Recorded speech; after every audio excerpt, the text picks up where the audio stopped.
Hi friends, ಇವತ್ತು ನಾವು dhaba style chapati ಮಾಡೋಣ ಬರ್ರಿ. ಹಿಟ್ಟಿನಲ್ಲಿ ಸ್ವಲ್ಪ ಉಪ್ಪು, ಎಣ್ಣೆ, ನೀರು ಹಾಕ್ಕೊಂಡು ಸರಿಯಾಗಿ ಕಲ್ಸ್ಕೊಂಬ್ರಿ. ಇನ್ನೊಂದು ಸ್ವಲ್ಪ ನೀರು ಹಾಕೊಂಬ್ರಿ.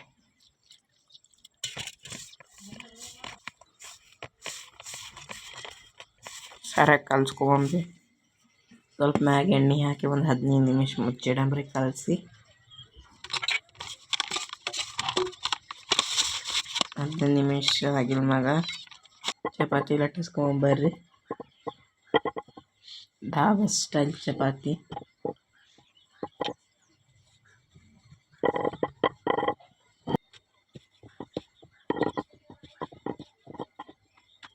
ಹಿಂಗೆ ಒಂದು ಲಟ್ಟಿಸ್ಕೋಬೇಕು ನೋಡ್ರಿ.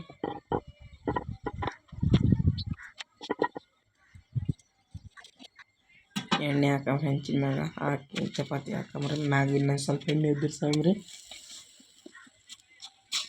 ನಮ್ಮ ಮನೆಯಲ್ಲಿ dhaba style chapati ready ಆಲತ್ತವ.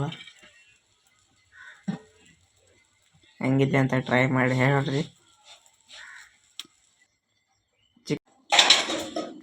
Chicken madam ಬರ್ರಿ. ಇವೆಲ್ಲ ಕಾಣಿಸೋ ಬಗರ್ದಲ್ಲಿ ಹಾಕೊಂಬ್ರಿ. ಚಿಕನ್ ಫ್ರೆಶ್ ಆಗಿ ತೊಳೆದಿಡಮ್ರಿ.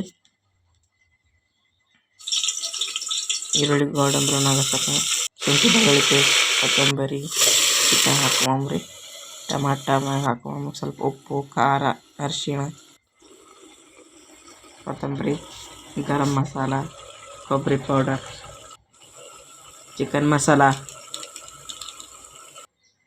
ರೆಡಿ ಆಯ್ತು ನೋಡ್ರಿ ನಮ್ಮ ಸಿಂಪಲ್ ಚಿಕನ್ ಮಸಾಲ. ಹೇಗಿದೆ ಅಂತ ಟ್ರೈ ಮಾಡಿ ಹೇಳ್ರಿ. ನಮ್ಮ ಚಿಂಚೋಳಿ ಸ್ಟೈಲ್ ಊಟ.